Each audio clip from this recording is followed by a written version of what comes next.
On today's podcast, I had Omar Alfaro on. He is a real estate investor and agent out of California. He's doing big things, over $2 million last year in just real estate revenue alone. He's also accumulating a bunch of doors. And we talk about his career the last 20 years being in real estate, what it's like going through all these different cycles. We go over how he had an REO account and nobody wanted to buy these homes in California for $40,000, and so he started buying them himself, and obviously a wise decision now. But we talk about just what it's like going through cycles, what he thinks is going to happen in the future for real estate investing and the market.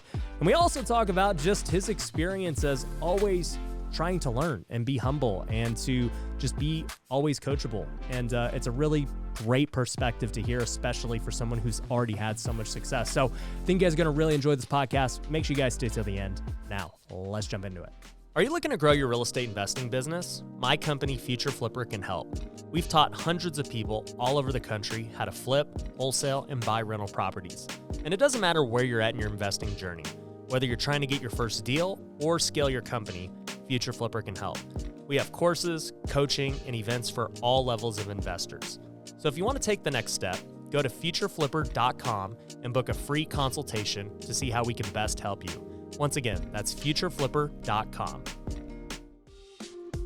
If you've ever wanted to invest with me on my real estate deals, it's now possible. At Pineda Capital, we're purchasing value-add real estate all across the country. This includes multifamily, commercial, and land development. The best part is, with my network, social media presence, and marketing strategies, we're able to get the very best deals that others don't have access to. You can join in with me on those deals if you're an accredited investor. If you want to learn more, head over to pinedacapital.com to see our current opportunities. Once again, that's pinedacapital.com. Welcome to the Ryan Pineda Show, where our mission is to invest. I only expect to make money in things that I understand. Innovate. It's about believing in the future and thinking that the future will be better than the past. And inspire. I am much more likely to hit my goal just due to putting it out there. You're now rocking with the best. What's going on, everybody? Welcome to another episode of the Ryan Pineda Show. Today, I've got my good buddy, Omar Alfaro. We just golfed yesterday. We are now at my mastermind, which he is a part of. And I wanted to get him on the show because this guy's been in real estate a long time, and he is doing great things as both an investor, a realtor, and just somebody who I've gotten to know the last few months, and I really like what he's doing. So I wanted to have people hear more about it, man. What's up? It's cool. Thanks for having me, Ryan. Appreciate it. Thanks, guys. And you know what? I've been doing this for 19 years. I've learned a bunch. I failed a bunch. But at the same time, it's, we learn consistently. And seeing you grow, seeing all this stuff, I have to be around people that do more than myself.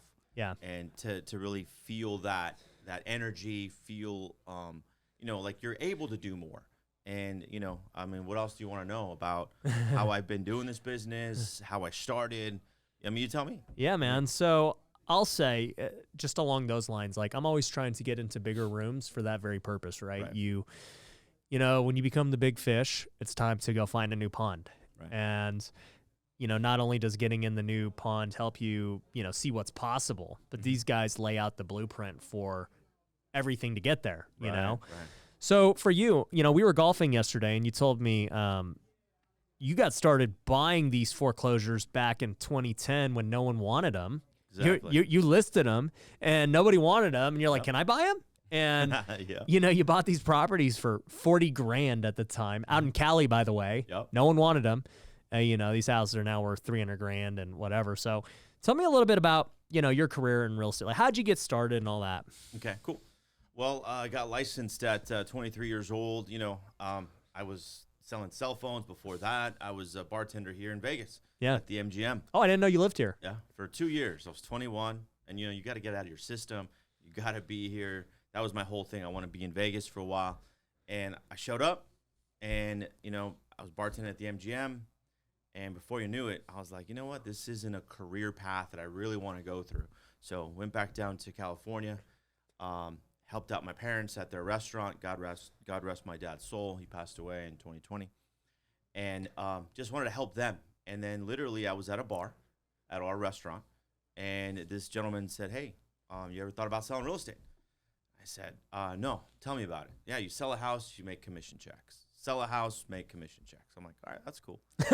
I'm down with that. At the time, I had came back, and you know how that works when you come back and you live at home with your parents. Yeah.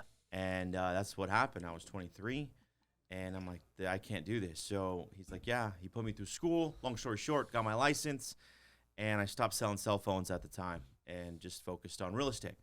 But it didn't stop there. They threw me in this pit. You know, back then, being in real estate, you know, I was primarily a younger guy, 23 years old. Yeah. And it was a 55, 60-year-old kind of era, right? Right. Like the Simpsons. You know, they wear that jacket that you're at whatever company, and it's like that stature of older people. So anyways, got in the business and started calling out of a phone book. Oh, jeez. No, seriously, old school stuff. Calling out of a phone book and just trying to get leads because no one really taught you. Social media wasn't around yet. Yeah. And I had to figure it out. And, you know, 3-4 years in the business, I started not even acquiring houses yet. I bought my first rental or my first property at 24 years old, sorry. And because my dad pushed me to go buy it. Mm.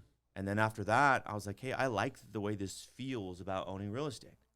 So then I started to understand more, and all the millionaires that are out there, you know, started in real estate. Most millionaires are made by buying real estate. And that's what happened. And long story longer, I started becoming a little bit more aware of the business. And in 2009, actually 2006, 2007, when everything like skyrocketed through the moon, I was already in the business for probably 5 years. Mm-hmm. Okay. And 6 years didn't really make much, maybe 50K, 60K a year at the most. Barely scraping by, still waiting tables at my parents' restaurant. And I said, you know what? I need to do this full time. I got to figure this out. And that's what I did. Figured out how to be a good realtor, a good buyer's agent initially, and then focused on the listing side and then investing later. But to answer your question about like, hey, how did I start investing in real estate? I think it was in 2009, I had an REO account, which is real estate owned. Banks give you properties to sell. The market tanked in 2008. Yep. And everything was on sale. Literally 70-80% off. It was great, like overnight. Overnight. And it was just absolutely insane. So we had all these properties that, and if you're from California, $30-$40 a square foot, anywhere you can buy that kind of property, you're going to do pretty well because, I mean, $30-$40 a square foot, you couldn't build it. No. So again, $30, $40 a square foot, that's crazy. So I had this one property, and I remember the street name. It's on Viento. And it was, nobody wanted it. It was just a piece of a crap house. And brick built, so cinder block. Yep. Picked it up for 40 grand. Actually, the bank wanted $60,000 for it. I made the offer for 40K. And they said, yeah, okay, no problem. We're not supposed to be buying the houses, right? But nobody wanted it. Yeah. So Like, I got a buyer. Me. Yeah, me. So then I started understanding this. I'm like, hey, this is cool. I bought my first one, 40K. Wasn't even my money. How'd you get the money to buy it? I leveraged a relationship from waiting on tables. A good friend of mine, not even a friend of mine, but just he ended up being a great friend later, older gentleman, millionaire. And I was like, hey, let me borrow some money to buy this property. We always talk about real estate whenever I, brought them their check. I used to wait on them. And I still remember that, like, we still talk, and he's one of my investors now. And he gave me my first chance. Yeah. I leveraged that money and bought the house, and I still own it today, and it's been rented for the last 12 years. So what'd you do? Like, initially used his money to buy it, and then Yeah. did you refi him out, or how did it play out? I just made more commission checks to pay him off. Oh, That's See, it. that's getting super creative. Yeah. That's So- that's what I ended up doing. Nice, And- man. And it was just like, understanding like, hey, you're able to leverage other people's money to increase your wealth. Right. And I didn't know I was stumbling across this platform or this idea at the time. And then after I did it once, you do it again. But then you really like sit back and say, all right, what do you want? Yeah. And So Right. you end up buying your own. listing, Right. which they later changed, so you couldn't do that, right? Correct. How many did you end up buying like on your own before they changed it? Well, different banks had different rules. So I think I ended up buying 4 or 5. Just these cheap houses Cheap, that were nothing. 50K, 60K. Yeah. They're worth what now? Like 4 times, 5 times, each of them. Yeah. And you're in high desert area, right? Yeah. High Desert, Victorville, Apple Valley, Hesperia, Lucerne, Big Bear. I Yeah. mean, that general high desert area, Yeah. about 30 minutes north of Rancho Cucamonga or San Bernardino. Yeah. What's interesting is, you go as a realtor and you're making 50, 60K, whatever. It's not anything crazy. And then you buy your first house like out of nowhere, right? Somebody who makes that kind of money isn't trying to buy a house, especially going through the market dip. Mm-hmm. Like, what did you think when you were buying it? Were you like, man, is it going to go further? Or are you just like, this is so cheap? Like, it was $200,000 2 days ago. See, you know what? It's we talked about it all the time. Like, hey, is it going to get cheaper? And it's what's funny is that we didn't buy some houses because they were $55 a square foot, $60 a square foot, and knowing, hindsight's 20/20, but now knowing it's like, dude, those are steals back then too. But we were so used to the low price per square foot, and just houses just sitting on the market. And at that point, you're just like, man, it can't get any worse. Yeah, for sure. And it did. I think it dipped a little bit, but you started being more creative. And did I know what I was doing? No. I just bought a house, bought a second one, bought a unit, bought more units. And no one told you this, though, after I figured out how to leverage a little bit, Ryan, is I started borrowing hard money. Yep. At 12% interest. Yep. At 3 points. Back then, because the market was, no one was lending. Right. Everyone was still scared. Yeah. So they would charge you. But I still made that attempt to go buy more at 12% interest. Yep. I stuck renters in there, ate beans and rice for a long time at my parents' restaurant because it's like I was negative $100 cash flow, $200 a month in negative. Because you had a hard money loan. Exactly that, and rents were super low. Yeah, it's true. They were $800-900. But you knew that it was a good asset long term, so you were willing to do it. Yeah. So you start getting in the investing game, Okay. and then you go into the 2010s. How does your career transition throughout that decade? Ooh. So in 2010, 11, you start understanding like the game. I've already been in the business since 2002, so I've been in the game for 8 years. By all means, I still had a lot more to learn. And I would just pay attention to other people and see what they did and just literally take notes. There's one thing about like being humble, about knowing what you don't know, copying somebody else, but then throwing your flavor on it. Mm-hmm. Like I knew that, hey, I felt pretty good making $100K or $150K a year. And I thought I was at the time like, this is dope. I've never made this much money. Yep. But I also understood that doesn't mean anything because somebody else is out there making that a week, a month. So it's like there's levels to the game. Yep. And in 2010 and 11, I really thought about, okay, I need a good real estate business. Right. And being a realtor at the time, and I'm still am currently, I think I'm benefiting from that now because I knew that business would end up feeding me later. Right. And I became well known to let people know or let everybody know that, hey, I will, sell your house, and if it doesn't sell, I'm going to buy it. And that was that unique selling proposition that I initially started back in 2012, I think it was. Yeah, that wasn't a thing back in 12. No. It's a thing people say now. Now, yeah. Yeah. Yeah. So you do that in 12. You kind of differentiate yourself. You work on the realtor business. What did you see? Because I got into the business in 2010. Okay. And so I saw the cheap prices. And I knew that there were good deals, but I just didn't know how to get the money. And I'm like, there's no way I could buy a house. I was 21. Nobody ever showed me that there was another way. Right. And so I didn't, I didn't buy houses. I just kind of waited and failed as a realtor. And I didn't get my real success until 2015 when I started flipping and I learned about hard money, just like you. Right. But how did your career end up playing out? Because now, you've got how many rentals now?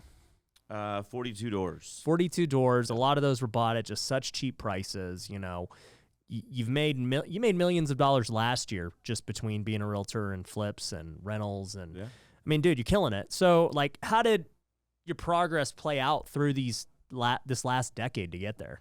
So this last decade, a lot. You know, I opened up a brokerage, but before I did that, I just understood the process of a client. So I took a buyer through the process. I took sellers through the process.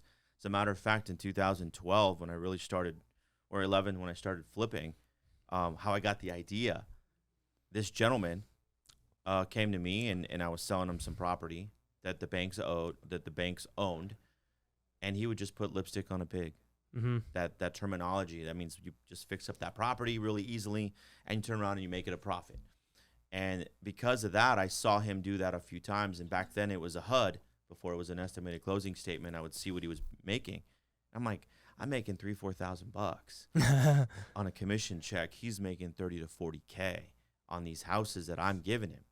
So because of that, thank you, John, if you're ever going to listen. I got the idea from him, and I'm like, all right, well, if he's doing it, I know I can do better.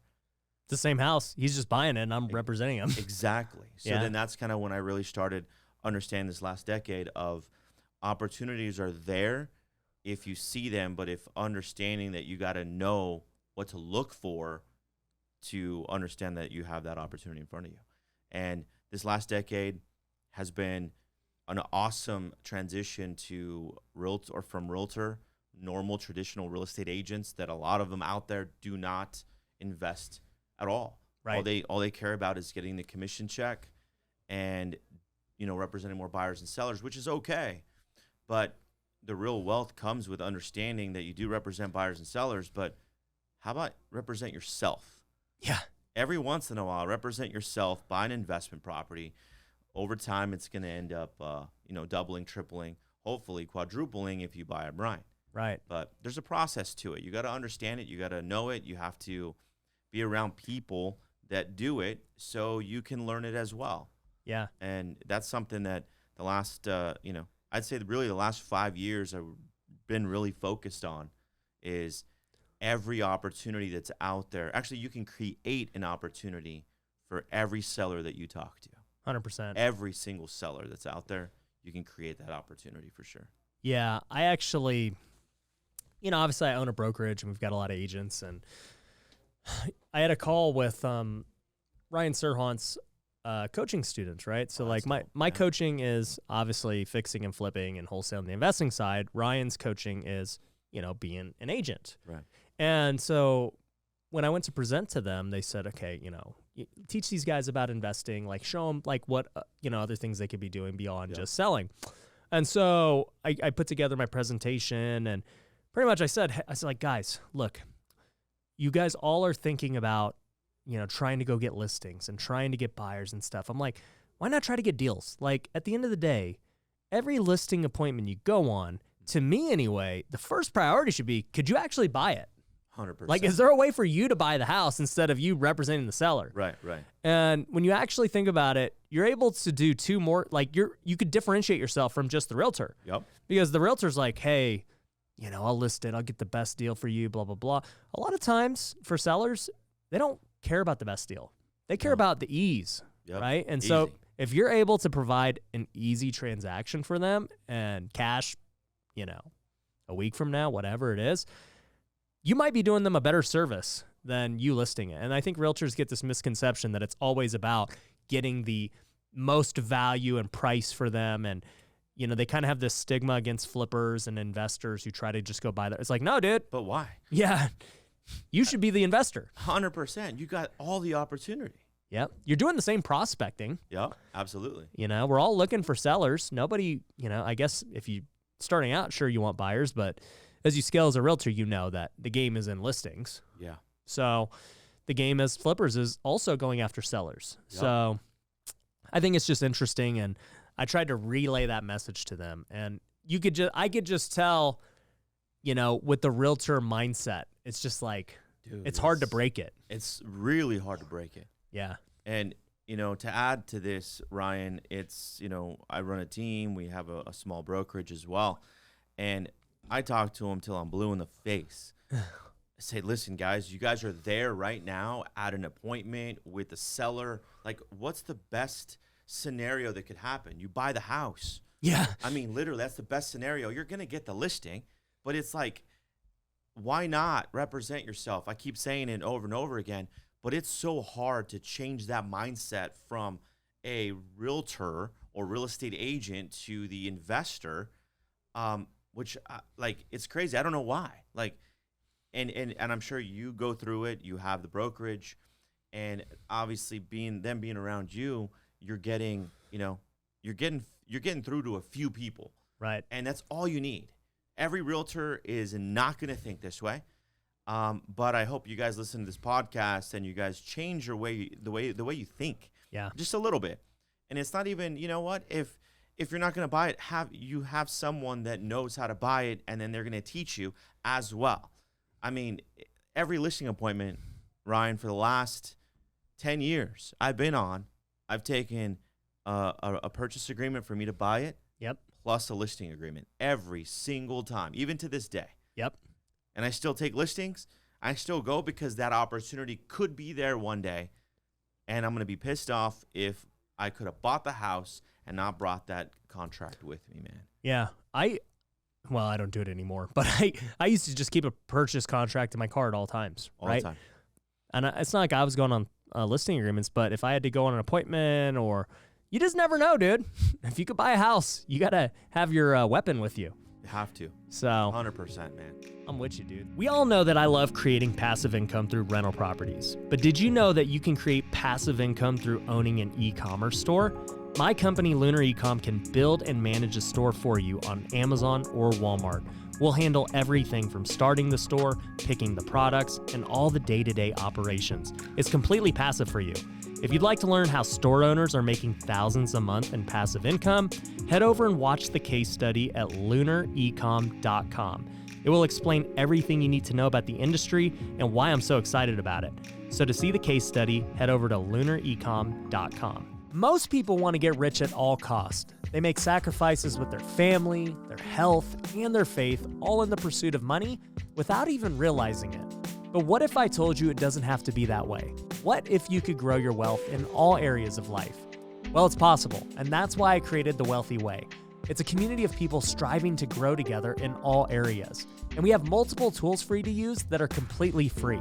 You can get access to the Wealthy Way Planner, where you can set goals and hold yourself accountable on a daily basis. We also have our Wealth Builder Academy, which is over 4 hours of content teaching you how to manage your time, create the right goals, and all the biggest secrets I've used to grow my life, not only in my net worth, but in all aspects.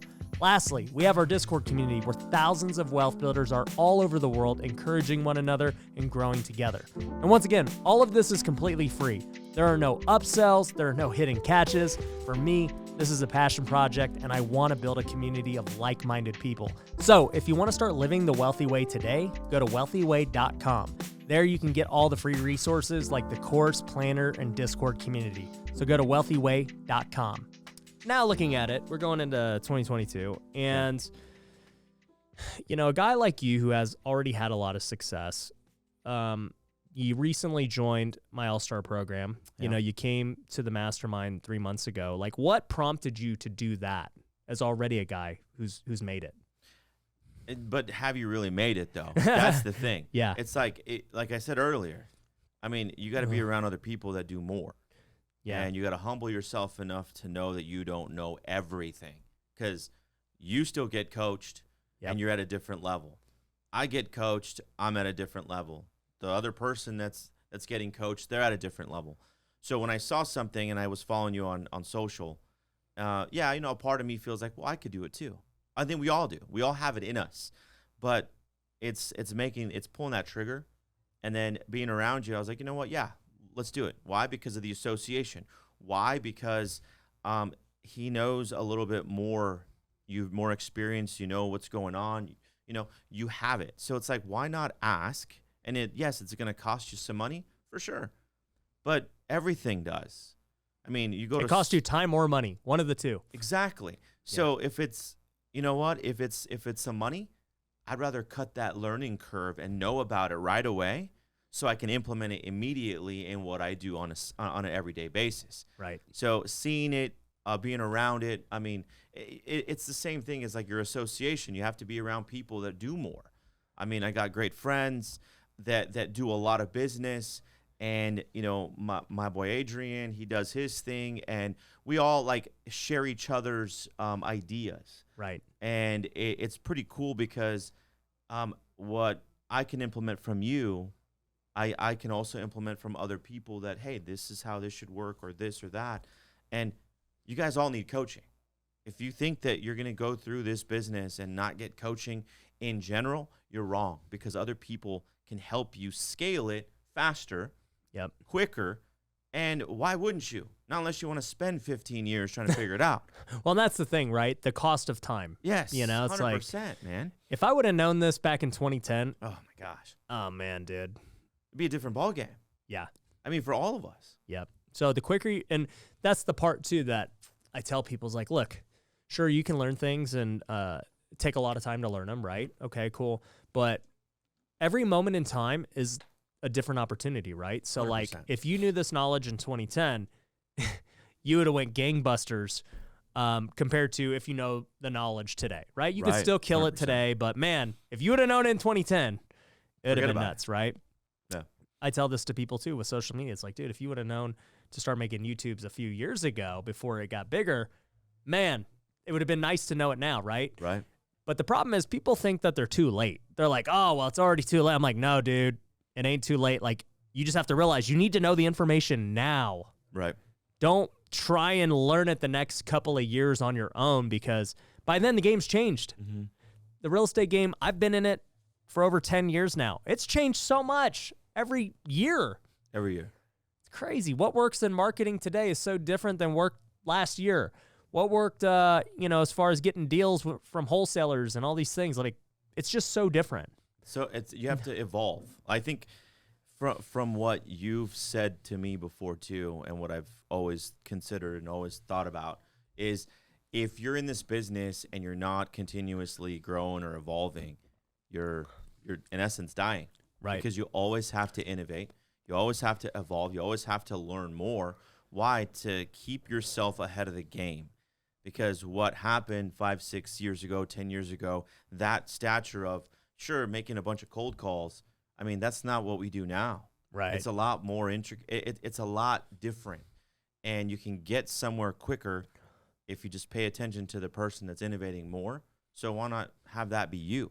Exactly. I mean, or honestly. just get with the person who is. And That's it. Yeah, that's it. Yeah, association. This is what I'm talking about here. I mean, we golfed. It was a great time. And yeah, let's talk about some of the things we talked about golfing. Yeah. By the way, guys, if you're listening to this and you want to golf with me, or you want to get in the same program Omar's in, you can go to futureflipper.com and apply. But we're talking about golfing. Like, we had this, not a debate, but just like a talk, and I asked you, I said, dude, what's most important to you right now? Because right now you've made a lot of money, but, you're still the business. You're the guy working all the time, For sure. making it happen. And, you're trying to remove yourself and build systems and processes. And I said, hey, would you rather, maybe 3 or 4x your business this year? Okay. Or would you rather, stay at the same level as far as revenue goes, but remove yourself, right? You get the right people in play. Like, Right. what's at the end of the day, right? People don't ask themselves this question. Everybody's always like, grow, grow, grow. Always, yeah. And Everybody does. It's like, well, at a certain point, more money doesn't make you happy. Correct. Rich people are always looking for time. And so, like, I just posed the question to you to, like, make you think a little bit differently, because most people would never tell you that. And the thing we also talked about was it's easier to do things in the right sequence. So if you're already at a position where you make money, but, you want to make more, and you do it in the same way, then you're just pretty much stacking more and more on your plate to get there. And it just is like, man, dude, now I'm really buried because I got so many things going on. Whereas my point of view has always been like, okay, well, actually, let's first, like, rebuild the foundation so that it's not so revolving around you. And if we can maintain the the current amount of business, dude, that's a huge win. A huge win. People don't even realize, like, oh, you did about the same as last year. You're like, no, you don't get it. Like, what happened behind the scenes is so different. And then you can scale that far simpler. And that's kind of the point I got to where I was like, you know what? I'm going to take a step back and then focus on doing this the right way, and then let time do what time does. Because in time, you own real estate, you own a good business. Time is the ultimate, I guess, referee. That's a good way to put it. Yeah, because in time, you're going to see who actually built like a house on the rocks versus who built their house on sand. Right. So that's a good point. So what are some things? What are some things you're working on this year? So, like talking to you too, and then going through it all. If I made exactly what I made this last year and acquired what we acquired, as in rentals and everything else, and I removed myself, call it 20 hours a week away, I'm winning huge, because now I get to spend more time with my family. I get to be more present, because all of us in this business know that we want to scale, we want to grow, we want to do more, we want to flip more, we want to wholesale more, we want to represent more sellers, all that stuff. But that's a lot of time. Yeah. And because of that time, what are you giving up to go and acquire all that funds or all that income? You're giving up time with your family. Yep. And that's something that I saw last year. And obviously the last 15 years have been like a pure grind. Yeah. I mean, it has been. And I say that a lot. Yes, at some points you need to, but for this year, if I could develop the system, which I'm going to, with your help as well, to be able to remove myself a little bit and still scale the company, still scale the business, and hopefully be able to be more present in my family time. Because you can't get time back, guys. That's one thing I got to tell you. And I've been realizing it. I'm 42 years old. It's been a constant struggle. Yes, you see the outside, you see all the deals we got, you see the properties we have, but there was a cost for it as well. Right. And then you start, realizing this maybe a little bit later, maybe early on, because you're watching this podcast and you're listening to Ryan, you're listening to me, like, who's some guy that's talking? But I will tell you, like, you are 100% the author of your book, so you write it. Yep. You write it how you feel. You want to go grind, go grind. You want to have some more time with your family, go have time with your family. Mm-hmm. And for this year, it's systems and processes primarily. And, and if we don't hit our numbers, we don't hit our numbers. It's okay, because you're the author, man. Like, you control it all. So, and that's the thing I think people have to be okay with is so we have our public image, right? And typically our public image is judged by our status in society, right? Like, oh man, Omar, he had a good year, man. I see all the deals he did. I looked up his stats on the MLS. Like, he did good, man. He had like $100 million worth of sales volume. Like, he did great. Then you see, the car, the rent, like whatever, right? Whatever we put out on social. But what people don't see is the stuff behind the scenes, right? Like, how much time did you get to spend with your family, like you talked about, and your health and all these things, right? And these are the things that people don't really post on social because they're not, sexy. And to me, in order to truly grow, you have to be okay knowing like what you're doing behind the scenes and having contentment and fulfillment in those things. And even if it's at the cost of your public perception of status and growth, like, I did less volume this year, but let me tell you, dude, I had my best year ever. See, that's the best. Because and other people may not know, but and that's all that matters. And so that's the biggest hurdle I think people have is like, man, how do you get over status? Like, status is the thing that people really strive for. And they do. Everything you do, whether it's why you buy a nice car, whether you freaking got this Rolex, or why you choose to grind so much to get deals. Like, a lot of times it's not because you just want all this money. No. You want status. Or, the status that the money buys you. Correct. Yeah. So that's why I really wanted to propose that question to you during golf. I'm like, hey, man, Are you willing to, rebuild the foundation because of 15 years of grinding and success to everyone else? Are you willing to do it in a different way? 100%. Because it's so difficult too. The hardest part to change is someone who's already had a lot of success. Yes, super, because it's like it works, the systems work. What I call a system or whatever the case is, but it's funny because it's difficult. It's like, no, things are already working. Don't mess up that wheel, right? That we have going. But you can add something else. Maybe the wheel gets a little bit smaller, but then you sit back and maybe you slow down a little bit more. Yeah. And you're able to develop those systems and processes to be able to scale more as well. But I mean, for the most part, this is one thing I'll tell you. Like, from what I see, it takes a certain person to humble yourself if you're making $1 million a year. Yep, 100%. Okay, if you're making $1 million, awesome, great, pat yourself on the back. But that doesn't mean anything, because somebody else is doing that in a month. Yep. So it's like, really, there's levels, and I'll say it again. It's like I'm humble in a sense of like, hey, teach me or show me.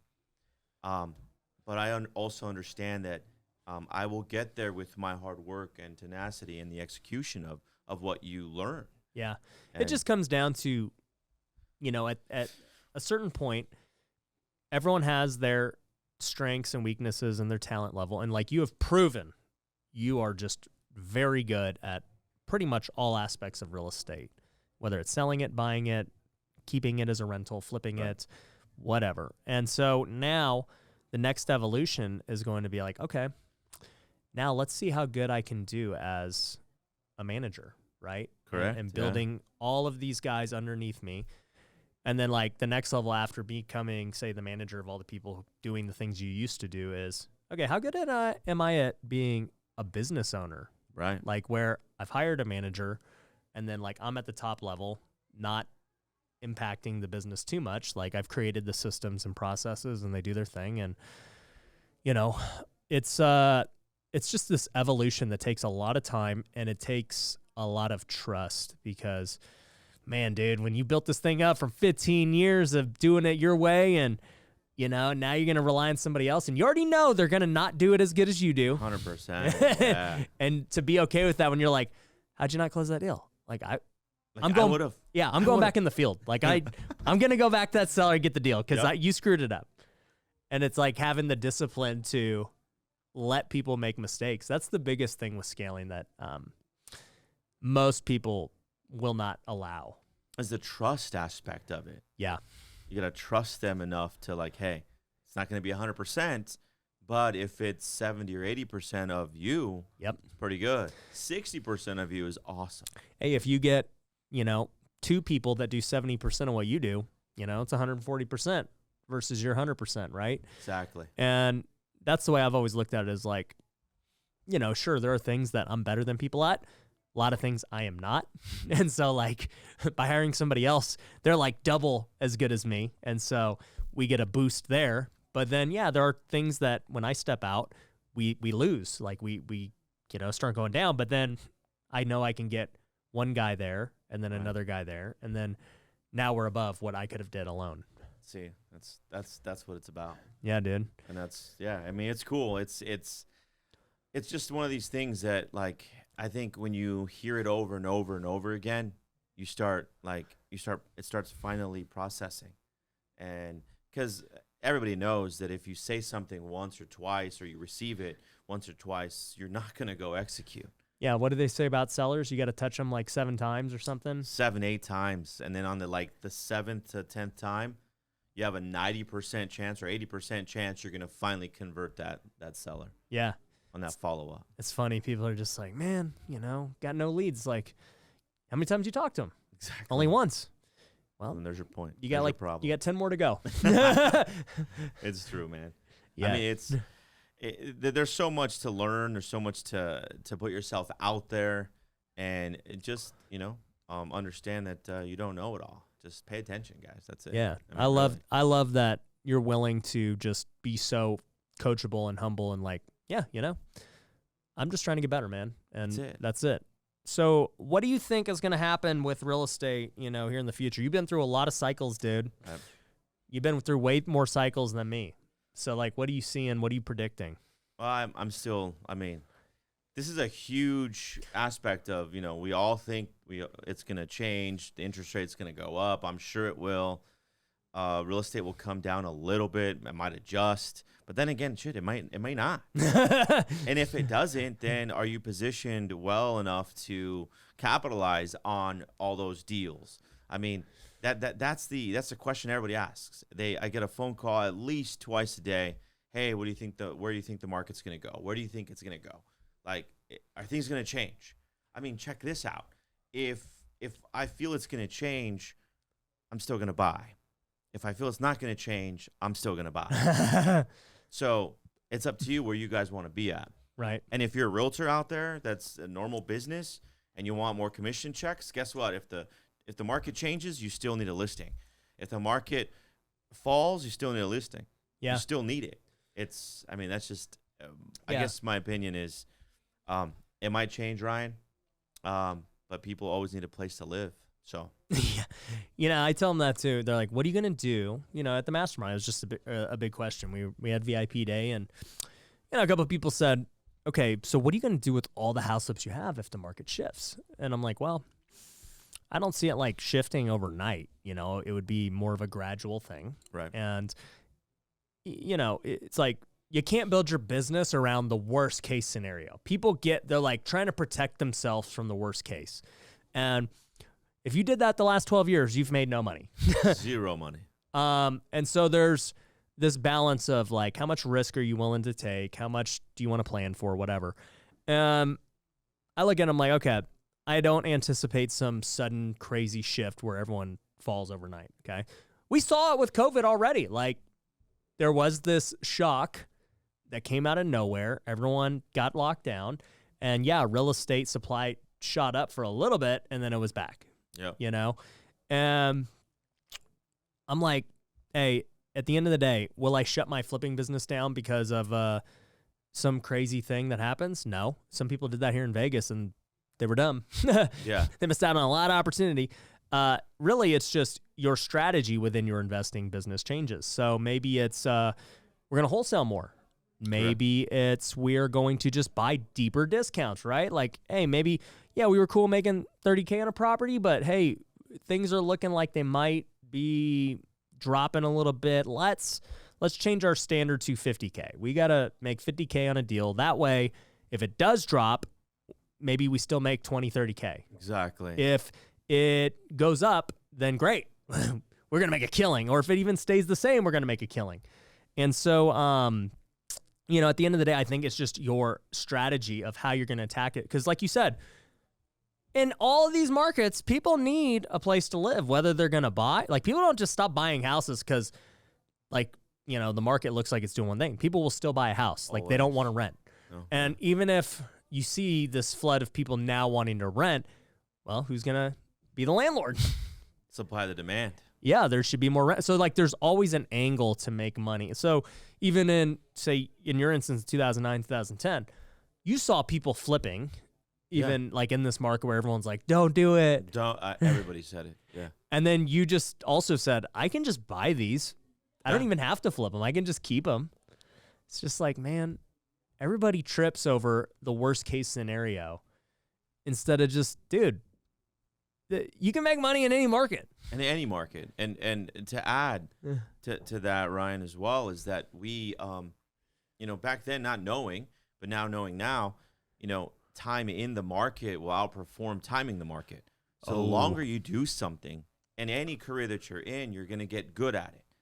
And same with real estate. The longer you own real estate, the longer of appreciation you're going to have, longer depreciation that you're going to be able to write off those properties. Yep. And just people are still going to be needing your property to rent.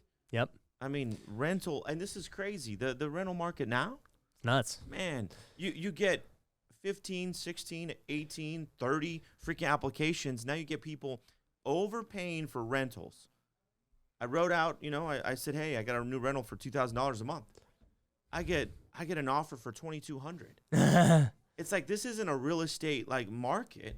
Like, I'm not selling the house, I'm renting it to you. Yeah. But if you want to give me more money, great. There you go. We got to go over list. Let's go. Yeah. So I'll sign it for 2 years. yes, please, right now. Upfront money, even better. Let's go. I'll prepay it. Yeah. Yeah, I'm with you on that, dude. Like, take, for instance, that 40K property you bought, right? Anyone could have bought it. It's not like you got a great deal. It's just like, dude, somebody had to buy it. It was sitting there. What did that rent for back then? $750. $750 in Cali. Yeah. And then now today, that property's worth friggin' how much? It's worth about $300, and I get $1,300 a month. Yeah. I could get more, but she's been there for 2 or 3 years, so it's like, it's fine. Yeah. What's the market rate on it? You think like what? 16, 17? Yeah, I think 16. Yeah. Now. Yeah. It's like, yeah, rent's doubled. Yeah. Price on that one in particular, 7x. 7x, and just hold real estate for a little bit, man. You didn't do anything crazy. No, remodeled it once. Removed some bees. There was a nest of bees in the attic, and yeah, that's it. I mean, they absolutely love it too. My tenants absolutely. She comes in, brings the check. Actually, she brings cash, which is even better. Well, here's something to think about too. Is like, okay,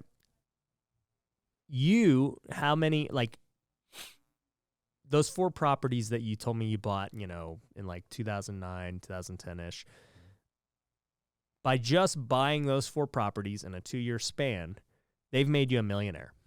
100%, yeah. And like 4 properties. You didn't do anything. You just bought 4 properties. You sat on them for 10 years. They've got over $1 million in equity. They've been giving you cash flow. Yeah. Like, being a millionaire is not hard. It's not. You just bought 4 properties. Literally, yeah. Back in, I didn't even know what I was doing. And yeah. Yeah. You just stumbled. did You just became a millionaire. Just like, it didn't happen the next day, but you just sat there and held it, and you were patient. That's it.